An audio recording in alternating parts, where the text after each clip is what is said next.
Jimmy Butler, Joakim Noah both edging out Derrick Rose. Wow.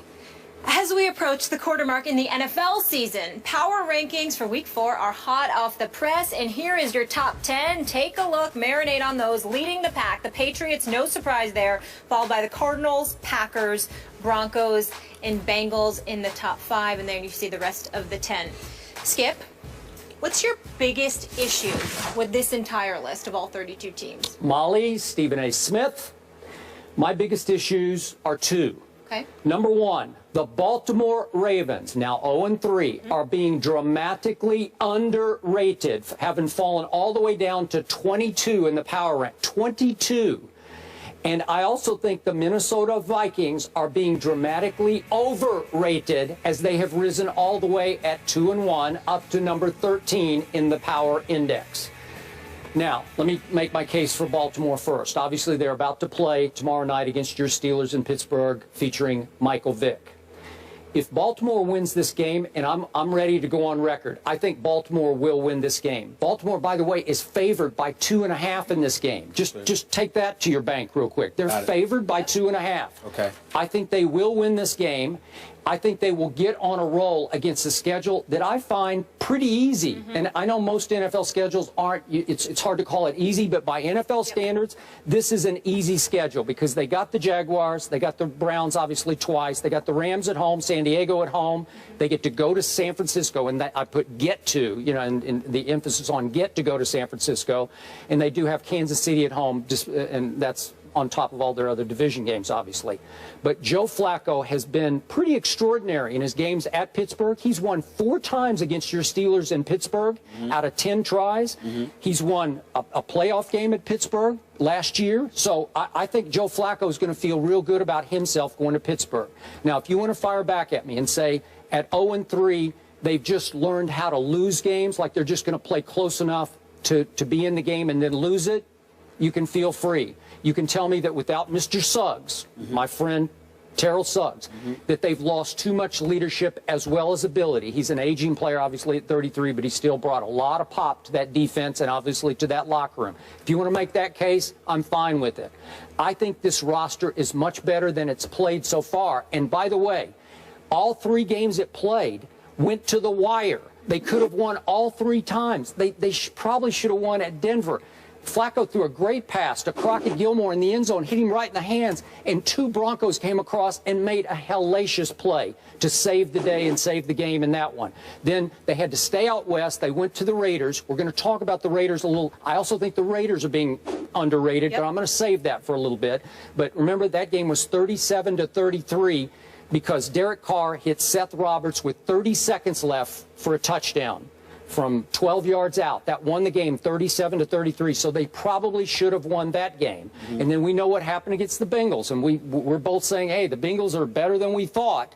But that game, the Ravens led that until 2:16 were left in that game at home. They had a chance to close that deal until Andy Dalton finally hit A.J. Green from 7 yards for a touchdown to win the game. So they could have, maybe should have won all 3 games. So I'm looking at a team that ESPN's Football Power Index, our in-house sort of logarithm, if you will, that system says that they should be favored to win 10 of their remaining 13 games. Well, that's pretty good. So I'm saying, what's the problem with Baltimore? And I know with our Power Index, where our writers vote, they just look at the record. And they say they're 0-3, so they're down to 22. Right. But just a quick point. The flip side of this is the Vikings. Okay, so they lost a game at San Francisco, and we now kind of know what the 49ers are and what they're not. But they lost 20-3. Then they beat Detroit 26-16. We're kind of seeing what Detroit is and mostly what it is not, Can't run the ball. Right. And then San Diego, we're starting to see what they are and what they definitely are not. And they beat them 31-14. That's overrated. They're not going to be that good. They're not going to make the playoffs. I said it before the year. I don't think they're any threat to Aaron Rodgers' Packers in that division. So those are my two big issues, and obviously Minnesota is all the way up at 13. Well, first of all, I completely disagree with you about the Ravens. I think that they belong, they may not belong at number 22. Like, for example, I don't think the Chargers, even at 1 and 2, deserve to be ranked ahead of the Ravens, personally. That's just my personal belief. But when you're 0-3, you're 0-3. When you've lost Terrell Suggs after letting McPhee get away to Chicago and you can't defend against the run, then you really got a problem. Okay, so I look at the Baltimore Ravens and I say that's problematic. Not only that, but when you look at them and they can't run the football, Justin Forsett has really dropped off so far compared to last year. So far compared to last year. And you combine that with Steve Smith Jr., what a beautiful name, by the way, him being Steve Smith Sr. I'm sorry, when you consider no, you're senior, he's junior. Well, I ain't, right? no, I'm Stephen A. But I mean, if there was a Stephen A. Smith Sr. and he said that would be different. But I'll give him the senior title right now. It doesn't bother me at all. He's big time. But he's the only weapon that they really have at the wide receiver spot right now. I think that's problematic. So even though I would say that they shouldn't be at 22, it's only because I see a team like the Chargers, who to me is relatively unimpressive, and I would say to you I have a problem with that. Here's my other thing. When I look at the Colts at number 14, I got a problem with that. I think the Giants at number 15, okay, and I'm looking at the Raiders at number 20. I think they both should be put ahead of the Colts right now, because the Colts, even in their lone victory this year, was incredibly unimpressive. Andrew Luck turning the football over, them giving up the points they gave up, them seeming to be in flux right now. I think the way that they've struggled, again, ignoring the record and just looking at what we're seeing on the field. We look at the Giants, they could have beat the Dallas Cowboys on Monday night. They could have beat the Atlanta Falcons that second game of the season, and then they ultimately won against the Redskins. So I think that the Giants should definitely be up there, and I'm gonna give the Raiders some props. After getting outscored 33-0 before scoring like 13 or 14 points in the opener, okay, they show up the next two games and they show out and they produce. Okay, save it, because we're gonna get to them. But I agree with you on that. We'll get to them. So I want to elevate the Raiders. Then I look at the Dolphins at number 23, and I'm saying to myself, why are they not lower? Why are the Titans lower than them? With Mariota, yeah, they lost the last two games, but they won their opener, and as far as I'm concerned, they've been more competitive than the Dolphins, and they look to be on the way up, and the Dolphins look to be on the way down.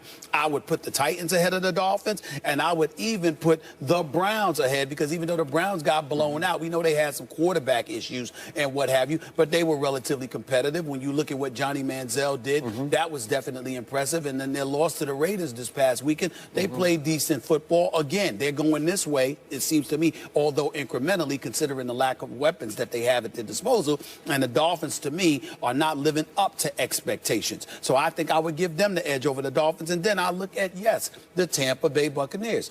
Yes, they are 1-2. But other than that stinker in game one for a rookie quarterback in Jameis Winston, over the last two games, they beat the New Orleans Saints, and they were competitive last week. And I just look at them from the perspective that you've got a rookie quarterback who's learning to play the game, didn't make nearly as many mistakes over the last two games compared to what he made in the first game. And then you look at the Vincent Jackson, the Mike Evans of the world, Doug Martins of the world. You know that Lovie Smith can coach that defense once again. Even though they have a 1-2 record, I see them going this way. I see the Dolphins going that way. And my last point is the Steelers. Because when I look at the top of these rankings right here, I'm looking at the Steelers, and although I can respect the Seahawks, and they are my Super Bowl pick, as of yet, I don't believe they deserve to be ranked ahead of the Pittsburgh Steelers. I don't like that at all. I think the Steelers need to be ahead of the Seahawks. That's where I'm at. All right. Now, back to my original point. Sure. I'm going to hold your feet to the fire. Please. Are you telling me the Ravens are done? They're not going to make the playoffs?